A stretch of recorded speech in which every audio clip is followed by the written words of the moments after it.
Let's talk under eyes.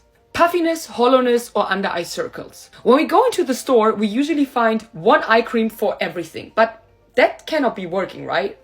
Let's start with under eye circles under the eyes. This is part 1 of my eye series, so make sure to watch everything else which comes after. If you have dark under eye circles, that means you either have a discoloration issue or a blood circulation issue. How to test that? Pinch your skin gently for a couple of seconds under your eye and then release.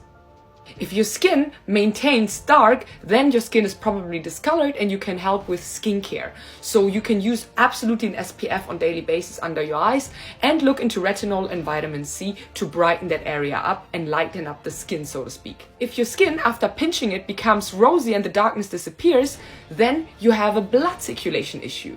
So we want to make the blood flowing right under the eyes so you get your rosiness back. How to do that? One little hack is obviously to go in with massages and increase blood circulation like this.